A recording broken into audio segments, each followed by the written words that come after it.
Spin. Ha? Talo na, ini-interview mo pa? Ano na? Ideal. Mabait na asawa, mabait na ama, mabait pang basketball player.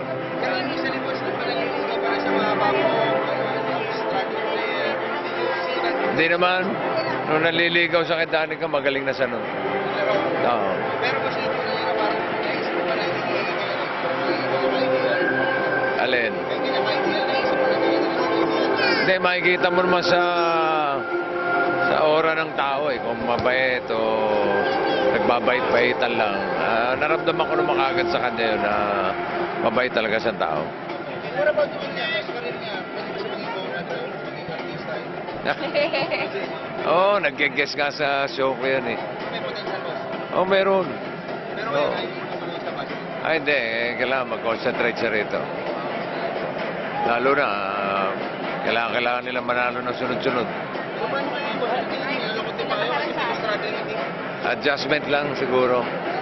Pero tiwala ko pagdating sa dulo, pagaling na ng pagaling yan. So, isa rin kayo sa mga nasasaktan every time nakita niyo yung result. Hindi naman, part of the game. It's how you win some, you lose some. Okay lang yun. Doon mo makikita yung magagaling na tao pagka yung natatalo. Pero si Ping ba gusto mo ulit mabalik sa national team? Yeah, why not? Kung papalaris siya at kung may although nagsasakripisyo yung pamilya niya, pero para sa bayan, kahit anong gagawin niya. So, yung pushing pa rin na mabalik siya. Kasi malakas talagang maganda yung pinakita niya. Ang ganda yung spirit niya eh. Yung spirit ang habol ng team sa kanya. Pero nung naniligaw ka kay Danica, nagka-problema ka kay boss. Kumbaga parang hindi mo na kumukontra sa iyo. Ay, hindi naman. Pero siyempre, nagtatanong lang din kay Danica.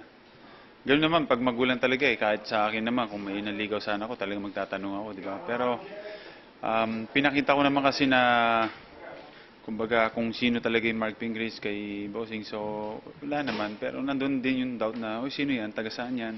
Yan. Hindi ba siya natakot na ilang dahil? Di ba makapabo ko that time? Hindi na mahabang po ko nun tayo. Hindi ba pumahaba? Hindi na. Ano yung pagupit ka? Pagupit na ako nun. Ganun. Pero nung una, nung naliligaw ka, hindi mo nakapabo. Hindi na. Talagang pinagupit mo sa kanya? Ha? Pinagupit mo talaga nun? Pinagupit ko na yun. Pero pre, sinasabi ni Bossing, dapat tumabalik ka sa Gilas. Kasi yung energy mo kailangan. Anong pakiramdam mo doon?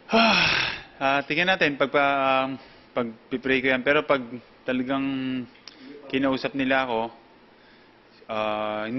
sino ba naman ako para tumanggi, di ba? Siyempre, bansa yung pinag-uusapan. Kumbaga, masaya ka na i-present mo yung country mo. So, willing ako na maglaro. Pero kung hindi ako na-invite, okay lang. Family time. Yeah. Pero si Bossing Big may authority rin magsalita. Tingin mo. Kasi, observer siya. No? Pwede. Ba't talaga bang diehard basketball siya? Naman, talaga talaga naman siya ng basketball eh. Talagang, yun. Thanks dad, nanood ka ng game kahit talo kami. Nandiyan ka sumusuporta. Love you. Sige, boss.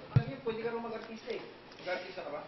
Hindi. Si Snow Badwa lang yun. Alam kong gusto mag-artista dati. So, siguro yung kaibigan ko si Snow, alam ko mag-artista yan. Naabangan ko yan. Pero papasok ka ba yan after PBA? Tingnan natin. Sigad lang naman nakakaalam niyan eh. Pero nakakausap ka rin niya minsan. Kasi madalas siya. Wala. Basta hindi basketball. Pero kung may pagkakataon, di ba? Why not? Spin.